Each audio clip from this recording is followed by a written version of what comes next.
Republican governors have decided to openly reject President Joe Biden's call to pardon low-level marijuana offenders, and their motivations are unlikely to be ideological and driven by cold hard cash. What do I mean by that? Well, there's a lot of campaign donations going into the campaign coffers of Republican politicians, and those campaign donations tend to come from private prisons that literally have a profit motive in locking up as many people as possible. So let's get to the details. David Sirota writes in Jacobin, last Thursday, Joe Biden said he is calling on governors to pardon simple state marijuana possession offenses. In response, Republican governors Greg Abbott, Bill Lee, and Asa Hutchinson issued statements brushing off the request. Because why wouldn't they want to spend taxpayer money on imprisoning people who got caught with a little bit of pot? Now, those three governors have actually raked in more than $263,000 from donors linked to the private prison industry, which profits off tough on crime policies and incarceration. In all, the private prison industry has funneled more than $1 million into state elections in the last 4 years, mostly to Republicans. So we've got some more figures to give you, more money that they're pumping into these campaigns, and that definitely speaks volumes for these politicians. But what's incredible to me is how these Republican politicians can just openly say, no, we're gonna keep imprisoning people for pot possession, knowing full well that the vast majority of their own voters think that's wrong. Of course, well, we know what the motive is, obviously. It's like any other industry, they get paid per head count from the state. So it's a bit of a welfare program for these privately owned states, and private actors get to profit off of it.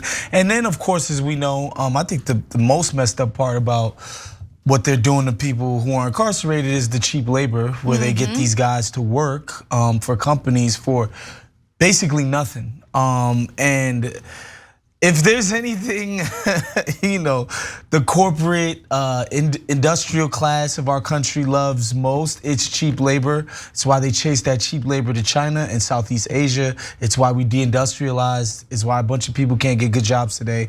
They've been chasing cheap labor for 60 years now, and this is just more of that. So when you see these private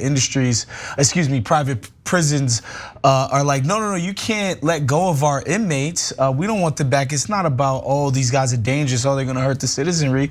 They get paid per head. They absolutely do. It makes sense if they're making money off of it, they'd be against it. And so I wanna also make that distinction between like what makes a private prison, because fact of the matter is they are paid by the state. So public dollars flow into these private prisons. The thing that makes private prisons different is that it's run like a business. It has a board, it has investors. In fact, if you go to the stock market, they're publicly traded. It's insane. So if there is a profit motive to imprison people, they're also going to push for policies that imprison people for all sorts of nonviolent things like marijuana possession. And they're, by the way, very honest about how they want to maintain tough on crime policies, specifically to enhance their bottom line. First, though, some more details in regard to the money that they donate to politicians. Additionally, since 2020, two private prison giants alone, CoreCivic and GEO Group, have dumped more than $1.7 million into the Republican Governors Association, which bankrolls GOP gubernatorial campaigns across the country. Meanwhile, the industry has spent more than $8.5 million on state lobbying in the last 3 years. They focus most of their, if not all of their campaign donations to Republican candidates. They don't focus on Democrats much. And you can kind of see the difference between what the Democratic Party advocates for when it comes to policing and criminal justice versus what Republicans advocate for. And CoreCivic, in their annual report for investors, this is what they do, right? So you can make a decision about whether or not you're gonna buy their stock. They said this openly. This is from their last annual report. The demand for our facilities and services could be adversely affected by the relaxation of enforcement efforts. Any changes with respect to drugs and and controlled substances or illegal immigration could affect the number of persons arrested, convicted, and sentenced, thereby potentially reducing demand for correctional or detention facilities to house them. So they're just very honest and open about how, like, no, we don't want to relax any of these enforcement policies. We want as many people as we can to be imprisoned so we can collect taxpayer money to run these, facilities shoddily, by the way. I mean, there have been reports of, look, I'm not erasing the abuses that we see in state-run institutions, but it's even worse when it comes to private prisons. It's crazy. Yeah, and I've been on a kick lately, Anna, where I think we kind of need to get the morality out of our politics in the sense that we can be outraged about these private prison actors and what they're doing to inmates and how they're treating them and how disgusting it is to house these people for profits when their lives are at stake, but they're acting within their interests. Yeah. Right?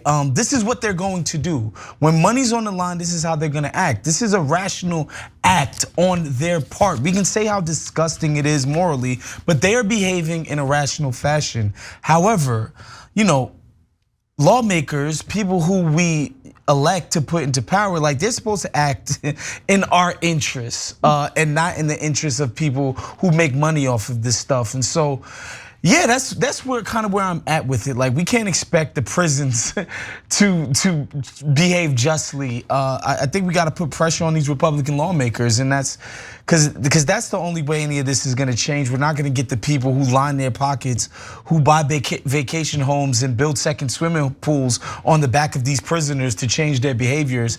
The pressure's got to be put on these lawmakers. 100%. No, I love the point that you make about moralizing, because it doesn't really matter what's in the hearts of people who run these corporations.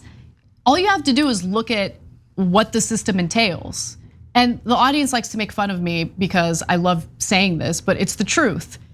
The system is set up where the company has a fiduciary responsibility to its shareholders. That's it.